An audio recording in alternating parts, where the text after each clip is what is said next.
Why was Rome afraid of barbarians? You will be shocked when you learn the truth.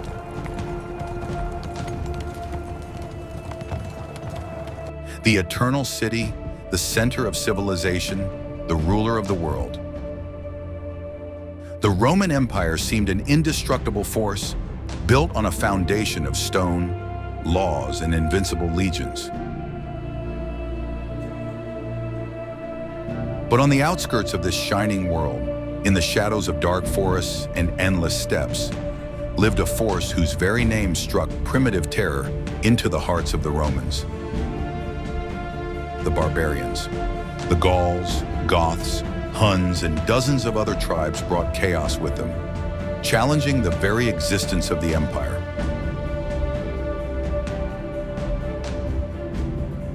However, the real fear did not come only from the glint of foreign steel. It lurked in the very heart of Rome, in its weakening arteries and cracks in the marble facade. Internal diseases made the Colossus vulnerable to external blows. Watch the video to the end to find out how arrogance turned into panic. Why Rome's greatest fear was of its own making, and which internal enemy proved more terrifying than any barbarian chieftain.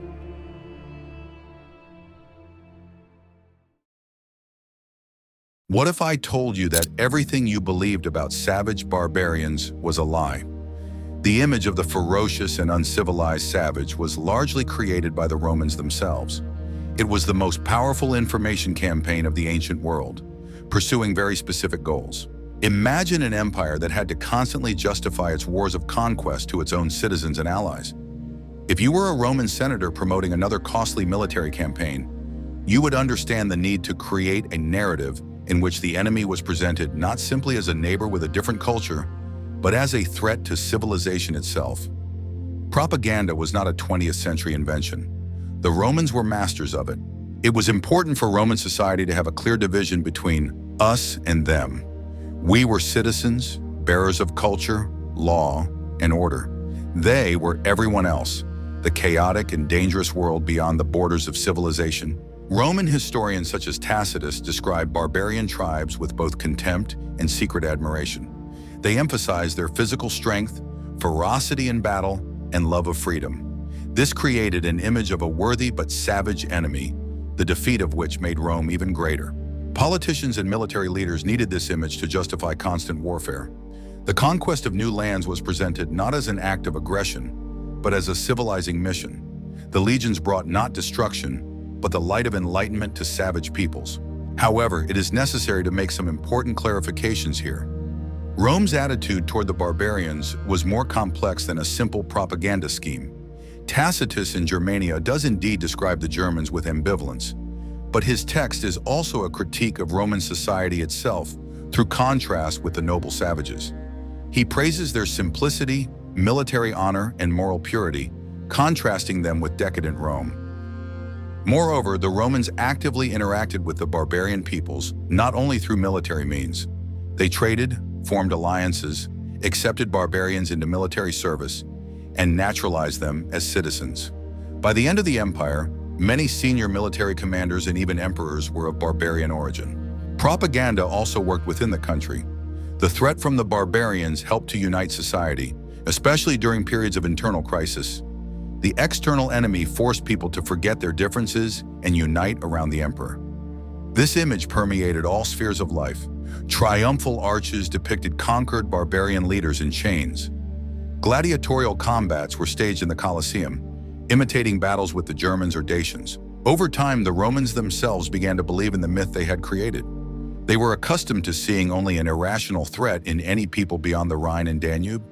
This arrogance prevented them from understanding the true motives and strengths of their neighbors. Visual propaganda was indeed a powerful tool.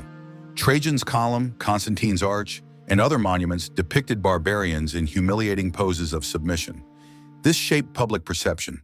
However, the claim that the Romans began to believe in the myth they had created and stopped analyzing their opponents is an oversimplification. Roman military intelligence was highly effective. They had a thorough understanding of the tribal structure, politics, and military tactics of their opponents.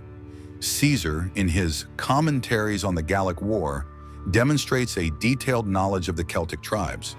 The Romans systematically used diplomacy, bribery, and incitement of civil strife among the barbarians. Rome stopped analyzing its enemies, seeing them only as a faceless mass. They did not notice how the barbarian tribes were changing, adopting their own technologies, and creating complex political alliances. The fear factory worked so well that it blinded its creators. The Romans feared not so much the real Germans or Sarmatians as their own creation, the ideal barbarian from propaganda texts. And when the real tribes, driven to despair by Rome's own policies, came to its borders, the fear became real. The monster they had created knocked on the gates. This is a poetic metaphor, but historically inaccurate. The fall of the Western Roman Empire was not the result of the Romans believing their own propaganda and ceasing to understand the barbarians. The reasons were multifactorial: economic crisis, excessive taxation, political instability, overstretched military resources, climate change, and, yes, the pressure of migration. The barbarian invasions of the 5th century were the result of a chain reaction that began with the invasion of the Huns, who drove the Goths, Alans, and other peoples from their territories. These tribes sought refuge in the empire not out of a desire to destroy it, but out of desperation. Many barbarian leaders wanted to integrate into the Roman system, obtain land and titles. Do you think this propaganda was a brilliant political move or a fatal mistake that ultimately destroyed the empire? Are you ready to learn the truth about Rome's first great fear? Long before the Goths and Huns, there was a name that made the hearts of Romans tremble: the Gauls. It was they who inflicted a psychological trauma on Rome that lasted throughout its history. Imagine a young state, just beginning its journey to greatness, suddenly faced with utter humiliation on its own soil. If you were a Roman who had survived the sacking of your city by barbarians, that experience would shape your worldview for the rest of your life. The trauma of defeat was passed down from generation to generation, shaping the politics and psychology of an entire civilization. In 390 BC, the Gallic army, led by Chief Brennus, approached Rome, which was not yet great but already ambitious. The Roman legions went out to meet them, confident in their superiority. But the Battle of Attila turned out to be a disaster for them. The Gauls did not adhere to the strict formations relied upon by the Romans. Their tactic consisted of a single crushing and furious attack. The deafening battle cries and the sight of tall, fierce warriors broke the fighting spirit of the Romans even before the battle began. The legions were defeated and fled in panic. The way to Rome was open, and the Gauls entered the defenseless city. This event came as a real shock to the Romans, shattering their entire world order. The date of this event is debatable. The traditional date is 390 BC according to Varro's chronology, but some historians suggest 387 or 386. The very fact of the sack of Rome by the Gauls is confirmed by many sources, although the details are shrouded in legend. The Gauls did indeed use a tactic of massive attack. Their long swords, tall stature, and battle cry created a terrifying effect. The Roman phalanx of the 4th century BC was still primitive compared to later legions and proved ineffective against the Gallic onslaught. Most of the city was looted. Only a small group of defenders took refuge on Capitoline Hill, the last stronghold of resistance. This moment of humiliation was forever etched in the collective memory of the Roman people. The story of how Brennus threw his sword onto the scales with the ransom money, saying, "Woe to the vanquished," became legendary. It symbolized not just military defeat, but total humiliation. Rome was brought to its knees and forced to pay for its freedom. The famous phrase, "Vae victis," woe to the vanquished, became a catchphrase symbolizing the ruthlessness of war. However, the accuracy of this story is questionable. Livy and other Roman historians wrote about events that took place centuries before them, relying on oral tradition mixed with patriotic mythology.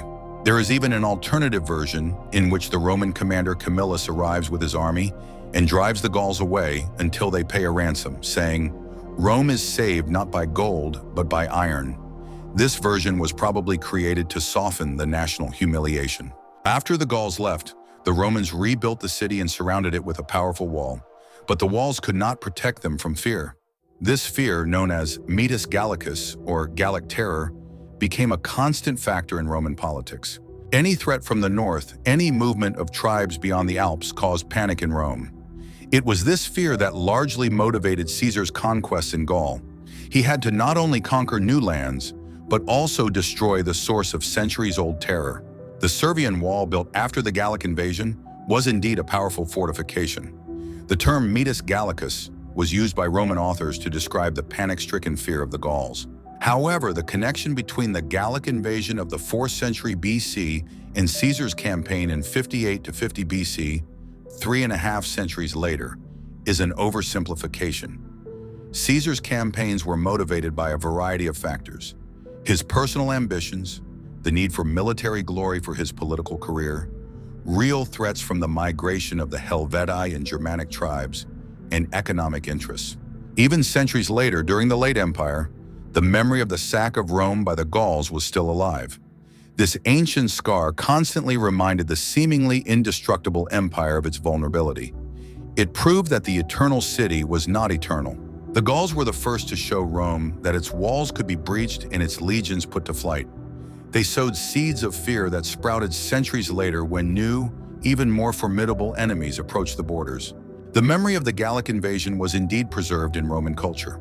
Livy, who wrote during the reign of Augustus, describes these events in detail.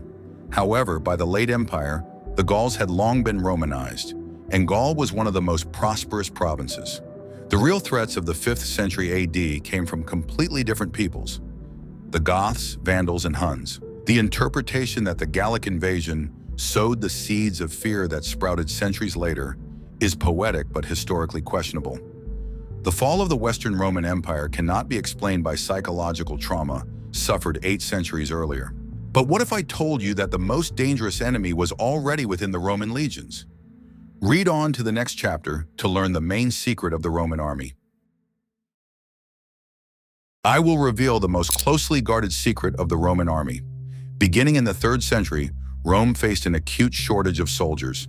Constant wars on several fronts and internal unrest meant that citizens were increasingly reluctant to serve in the legions. Imagine an empire with borders stretching for thousands of kilometers, attacked simultaneously from several directions, where the population is declining due to epidemics and the economy cannot provide enough recruits. If you were a Roman emperor in the 4th century, you would face an impossible dilemma.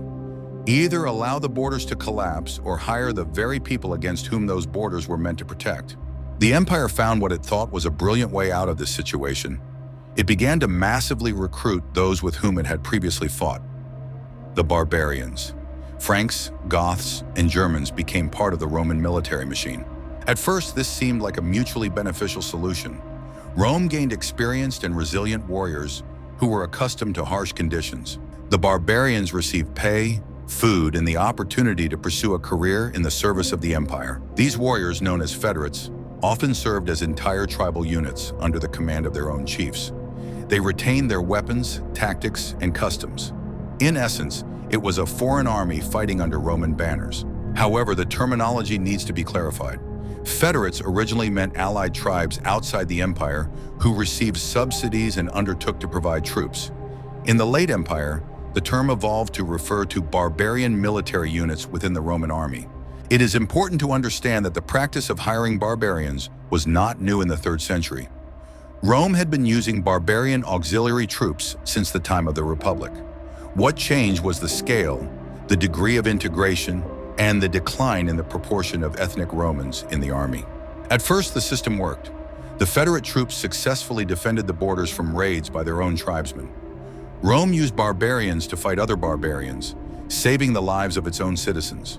However, over time, the negative consequences became apparent.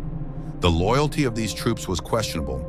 They were loyal not to the idea of Rome, but to their commander and the timely payment of their wages. Moreover, while serving in the Roman army, the barbarians thoroughly studied its strengths and weaknesses. They adopted Roman tactics, discipline, and engineering skills. Rome itself trained its future enemies. This is a common interpretation, but it simplifies reality. Many barbarian warriors were extremely loyal to Rome. They integrated into Roman society, converted to Christianity, married Roman women, and their children became full-fledged Romans. The problem of loyalty was not ethnic, but structural. When the empire stopped paying salaries due to economic problems, any army, Roman or barbarian, became unreliable. Roman legions also repeatedly betrayed emperors for money or power. The appearance of the legion itself gradually changed. The classic Roman infantryman in lorica segmentata armor gave way to a Germanic-style warrior. Latin as the language of commands was mixed with barbarian dialects. By the end of the 4th century, barbarians made up a significant, if not the majority, part of the Roman army. Senior command posts were increasingly filled by commanders of Germanic origin. People such as Stilicho and Ricimer effectively ruled the empire, standing behind weak emperors. Thus, Rome fell into its own trap. It became dependent on those it despised and feared. The army, which was the mainstay of the state, ceased to be truly Roman, turning into a conglomerate of mercenary troops of dubious loyalty. The change in equipment was not so much due to the ethnicity of the soldiers as to the evolution of military tactics. Segmented armor disappeared by the 3rd century, long before the mass recruitment of barbarians, because it was expensive and difficult to manufacture. Chainmail and scale armor became the standard. Stilicho was half Vandal, but a fully Romanized commander who fiercely defended the empire. Ricimer acted later, in the middle of the 5th century, when the Western Empire was already in agony. Yes, he manipulated emperors, but so did many ethnically Roman commanders throughout history. The interpretation that Rome fell into its own trap is popular but debatable. An alternative point of view is that the barbarization of the army was not the cause, but a symptom of deeper problems: a demographic crisis, economic collapse, and political fragmentation. The Eastern Roman Empire also used barbarians, but it lasted another 1,000 years because it had a stronger economic and administrative base. The fall of the Western Roman Empire cannot be reduced to the betrayal of the barbarians and its army. It was the result of many factors, with the ethnic composition of the army being just one element in a complex mosaic. Guess what happened next? In the second half of the 4th century, the Goths appeared on the borders of the empire. They were not invaders. They were refugees fleeing the onslaught of the ferocious Huns from the east. Emperor Valens allowed them to settle in the empire's territory in Thrace, hoping to use them as soldiers and farmers. However, the Roman officials responsible for the resettlement showed incredible greed and cruelty. They took food from the Goths and humiliated them, driving them to despair. The patience of the hungry and deceived Goths ran out. The former refugees took up arms. What began as a local revolt quickly escalated into a full-scale war. Emperor Valens decided to personally lead the army and punish the rebels. He was overconfident and disregarded the advice of his more experienced commanders, who recommended waiting for reinforcements. The emperor wanted all the glory of victory to go to him alone. On August 9th, 378, the Roman army approached the Gothic camp near the city of Adrianople. It was a hot day, and the soldiers were exhausted from the long march. Despite this, Valens gave the order to attack immediately. The Roman legions began their advance, but their attack was disorganized. At that moment, heavy Gothic cavalry, which had previously been away on a foraging mission, attacked them from the flank. This strike was decisive. The Roman infantry, trapped on all sides, was unable to maneuver. A massacre began. The legions, which had been considered invincible for centuries, were surrounded and methodically destroyed. Most of the elite army of the Eastern Roman Empire fell in this battle. Dozens of senior officers were killed. The worst thing was that Emperor Valens himself died in battle, and his body was never found. The defeat at Adrianople came as a real shock to Rome, comparable to the darkest days of its history. For the first time in many centuries, the Roman army suffered a crushing defeat at the hands of barbarians on its own territory. For the first time, the ruling emperor was killed in battle. The myth of the invincibility of the Roman legions was dispelled. It became clear that the barbarians were not just a mob of savages, but a serious military force capable of destroying the best army in the world. This catastrophe opened the gates for further invasions and marked the beginning of the end of the Western Roman Empire. This defeat shattered the myth of invincibility. But how did the empire's economy make these military disasters even worse? In the next chapter, you will learn how the financial crisis undermined Rome's power from within. Rome's fear of the barbarians grew as its own economy began to crack at the seams. The empire's wealth, which had seemed inexhaustible, began to dry up. This was due to the end of major wars of conquest. Previously, the influx of gold, slaves, and resources from conquered lands had fueled the Roman economy. When the empire shifted from expansion to defense, this source dried up. There was less and less money in the treasury. To cover the growing costs of the army and the bureaucracy, the emperors resorted to a simple but destructive method. They debased the currency by reducing the amount of precious metals in it. This led to monstrous inflation. Prices for goods rose every day. Money depreciated and people lost their savings. Trade came to a standstill as no one wanted to accept coins that could become worthless tomorrow. To replenish the treasury, the government introduced more and more taxes. The main burden fell on small and medium-sized landowners, the foundation of Roman society. Many of them went bankrupt and abandoned their lands. These abandoned fields were bought up for next to nothing by big tycoons. They created huge estates, latifundia, which were practically independent of the central government. These estates turned into self-sufficient little worlds with their own security and their own rules. Ruined peasants either fled to the cities, swelling the ranks of the unemployed, or became dependent on the owners of the latifundia. They became colonos, semi-free tenants tied to the land. In essence, this was the beginning of a new feudal era. The state was losing taxpayers and recruits for the army. The weakened economy could no longer support the huge professional army needed to defend its vast borders. There was not enough money for salaries, weapons, and equipment. All this made the empire extremely vulnerable. While the barbarians on the borders were becoming increasingly organized, Rome was being eaten away from within by economic rust. The internal collapse was no less dangerous than the external threats. The fear of the Goths and Vandals was only a reflection of a deeper fear. It was a fear of its own powerlessness, of the state's inability to perform its basic functions. The empire was weakening from within, and the barbarians only accelerated its decline. What if I showed you a time machine and we looked into the mind of a Roman senator? He would fear not only the Germans at the border, he would fear much more the next legion marching on Rome itself.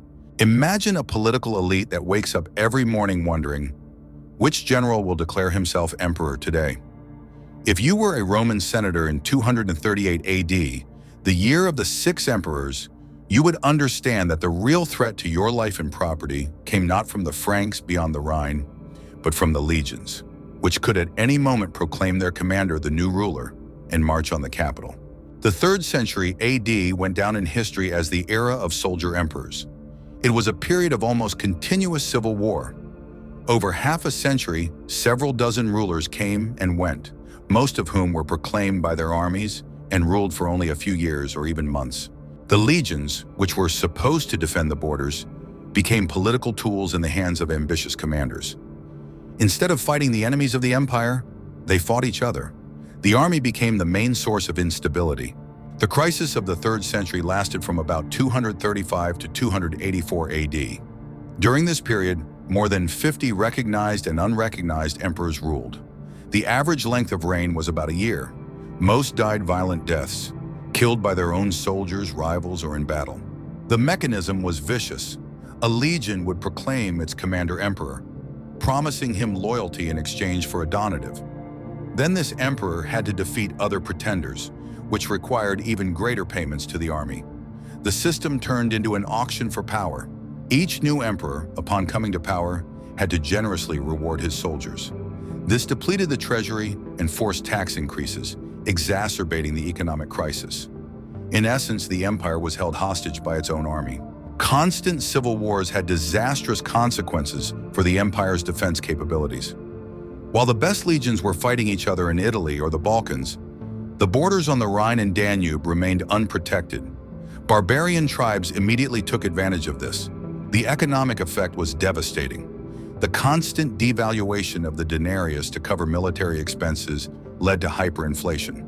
By the 260s, the silver content of the denarius had fallen to 5% of its original value. Prices rose catastrophically.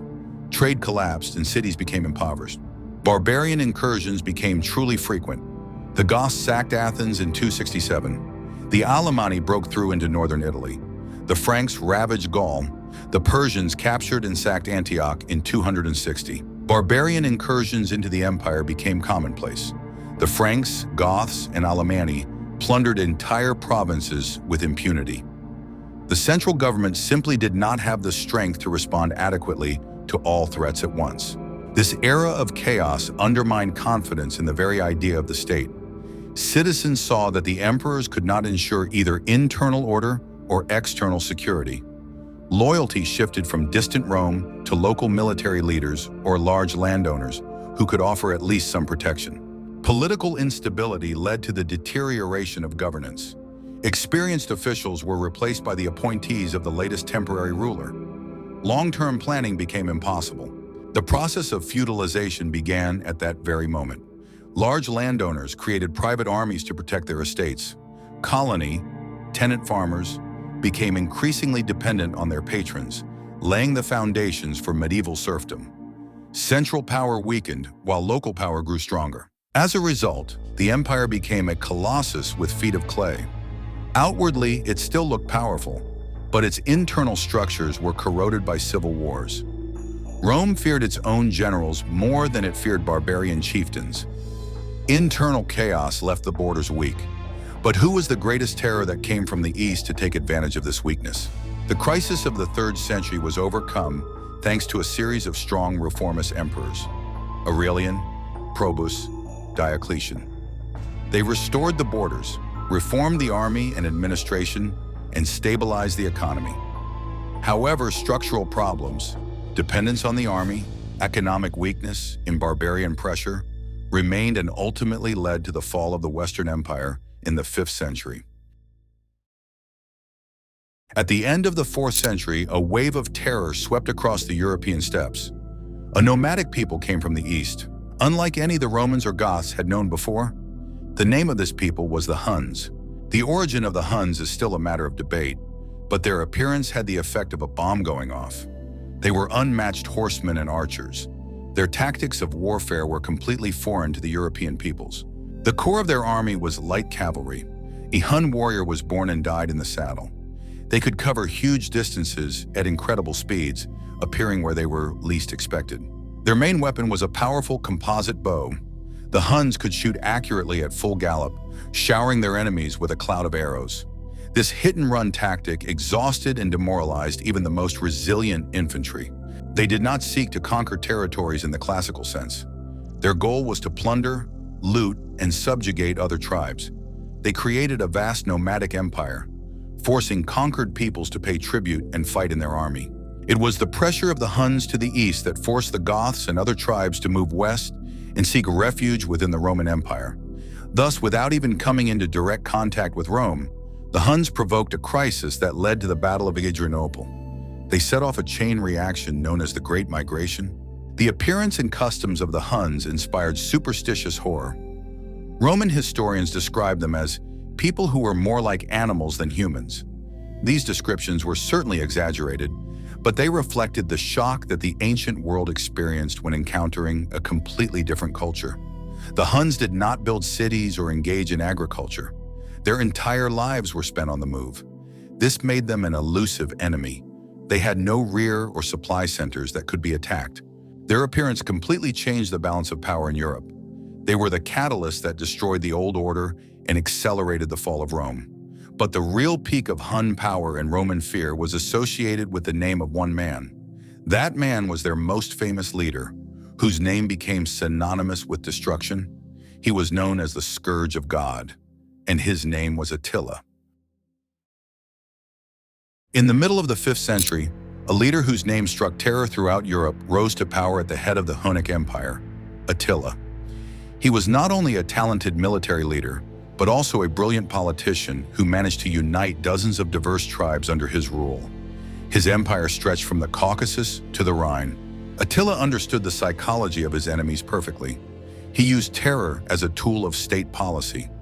Rumors of his cruelty preceded his army, paralyzing the will to resist. He waged war simultaneously against both parts of the Roman Empire, Western and Eastern.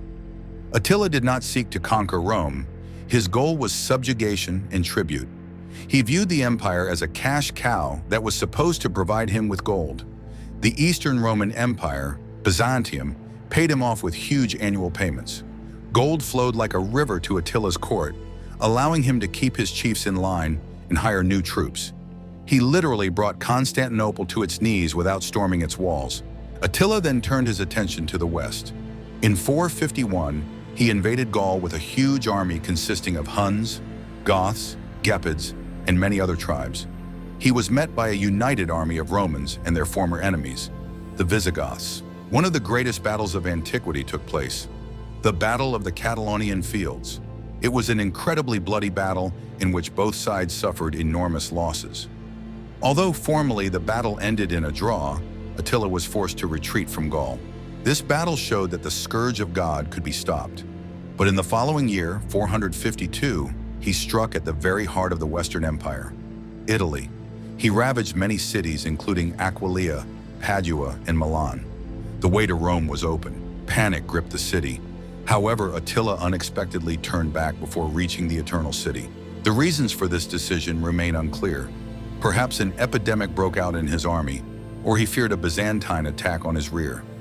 According to legend, Pope Leo I, who came out to meet him with a delegation, convinced him to stop.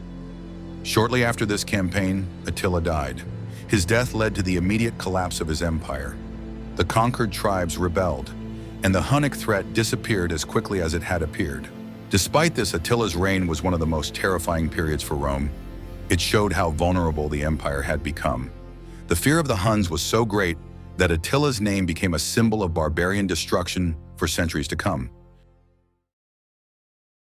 The threat from the Huns had passed, but the empire was mortally wounded. Its provinces fell one after another, captured by various barbarian tribes. One of the most successful was the tribe of the Vandals. Unlike many others, the Vandals created their own powerful kingdom. Led by the cunning and cruel King Gaiseric, they captured the richest province of the Western Empire, North Africa. This was a crushing blow to Rome. Africa was the empire's main breadbasket. The loss of grain supplies from Carthage doomed the population of Rome to starvation. The empire lost not only food, but also huge tax revenues. Moreover, the Vandals, who were a land-based people, quickly mastered seafaring. They created a powerful fleet and became the masters of the Western Mediterranean. Their pirate raids paralyzed maritime trade. In 455, taking advantage of another period of turmoil in Rome, Gaiseric landed at the mouth of the Tiber and approached the Eternal City. Unlike in Attila's time, Rome no longer had an army or strong allies to defend it. The city was doomed. Pope Leo I again entered into negotiations. This time he was unable to prevent the looting, but he managed to persuade Gaiseric to refrain from arson and mass murder. The Vandals were given 2 weeks to methodically and systematically plunder the city. It was not a chaotic rampage, but a systematic removal of all valuables. The palaces of emperors and aristocrats were emptied. All the gold, silver, bronze statues, and even the gilded tiles from the roof of the Temple of Jupiter, Capitolinus, were taken from the city. The Vandals took thousands of prisoners with them, including the Empress and her daughters. This second sacking of Rome in its history, after the Gallic one, became the ultimate symbol of its decline.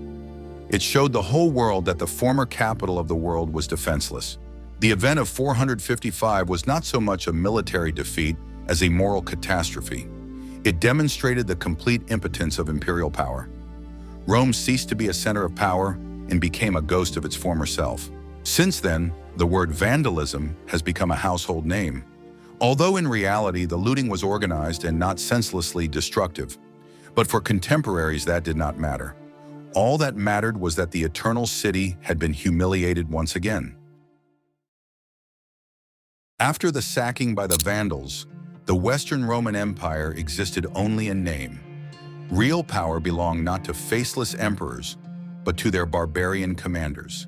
These men, who bore the title of Masters of the Army, installed and deposed puppet rulers at their discretion.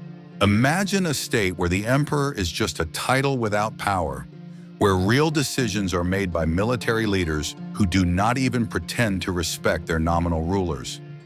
If you were a Roman aristocrat in the 470s, you would understand that you were living in a theater of shadows, where all the roles had long been cast and the ending was a foregone conclusion. Imperial power had completely lost its authority. The territory it controlled had shrunk to Italy alone. Gaul, Spain, Africa, all these former provinces had become independent barbarian kingdoms. In 476, the last change of power took place. The commander of the barbarian mercenaries in Italy, the Germanic Odoacer, demanded land for his people. When his demands were rejected, he easily overthrew the last Western Roman emperor. Ironically, the last emperor was named Romulus Augustulus. His name combined the names of the founder of Rome and the founder of the empire. But he himself was only a young man with no real power. Clarification: Augustulus is a diminutive form meaning Little Augustus, a mocking nickname. His real name was Romulus Augustus.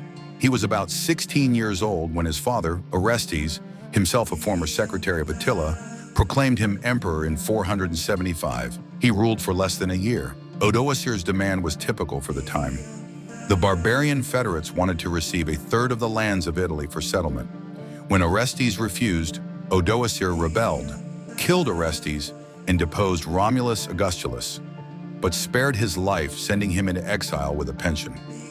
Odoacer did not appoint a new emperor. He sent the imperial regalia, the diadem, scepter, and purple mantle, to Constantinople. With this gesture, he showed that the emperor was no longer needed in the West. To his contemporaries, this event did not seem out of the ordinary. It was just another change of power in a series of endless coups. No one thought they were witnessing the end of an entire era. Odoacer recognized the formal authority of the Eastern Emperor Zeno, declaring himself his viceroy in Italy with the title Rex, king. It was a diplomatic maneuver that created the appearance of continuity. The Eastern Empire formally accepted this. Although it had no real control, contemporaries did not really realize the epical significance of this event. Many Roman institutions continued to function. The Senate sat, Roman law was applied, and Latin remained the language of administration. The transition was gradual. The fall of the Western Roman Empire was not a dramatic event. It was a long and painful process of decline. The year 476 is only a conventional date chosen by historians for convenience. The empire did not fall under the blows of the barbarians. The barbarians merely finished off an already dying organism. The real reasons lay within: economic crises, political instability, civil wars, and the degradation of the army. Fear of the barbarians was only a symptom of a deep internal disease. Rome fell because it ceased to be Rome. Its institutions weakened, its values eroded, and its citizens lost the will to defend their world. This interpretation has been popular since the time of Edward Gibbon, but it simplifies a complex reality. Yes, internal problems were critical, but external pressure was also real and unprecedented. The Hun invasion triggered a chain reaction of migrations. The Persian threat in the east diverted resources. The phrase, "Rome fell because it ceased to be Rome," sounds profound. But what does it mean specifically? Roman identity evolved over centuries. The Rome of the 3rd century BC was radically different from the Rome of the 3rd century AD. Constant change was the norm, not decline. The barbarians simply filled a void.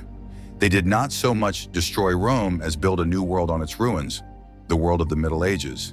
And the fear that Rome felt toward them was actually a fear of its own reflection in the mirror of history. This is a poetic metaphor, but not historically accurate. The barbarians did not simply fill a void. They actively transformed society. Barbarian kingdoms were hybrids of Roman and Germanic institutions, creating something new. Fear of one's own reflection is a beautiful phrase, but what does it mean literally? If the idea is that the Romans feared their own weakness reflected in the barbarian threat, it is an interesting thought, but it remains a metaphor rather than an explanation. The fall of the Western Roman Empire was the result of many intertwined factors: demographic, economic, military, political, climatic, and epidemiological. To reduce it to a single cause, internal or external, is to oversimplify history. We can see that Rome's fear of the barbarians was a complex and multifaceted phenomenon. It arose from memories of past humiliations, from the shock of crushing defeats, and from terror of previously unseen enemies. But its main cause was the growing weakness of the empire itself. Rome fell not because the barbarians were invincible, but because its own political, economic, and military systems had fallen into decline. Internal conflicts and civil wars weakened it more than any army from outside. The barbarians were not so much the cause as the catalyst and consequence of this decline. The story of Rome's fall is a timeless reminder that the greatest threat to any great power often lies not beyond its borders, but within. It is a lesson in how arrogance, corruption, and a loss of internal unity can destroy even the most powerful civilization. What do you think about these events? Which of the reasons for the fall of Rome do you think is the main one? Suggest topics for future videos that you would like to see on our channel in the comments, and don't forget to subscribe.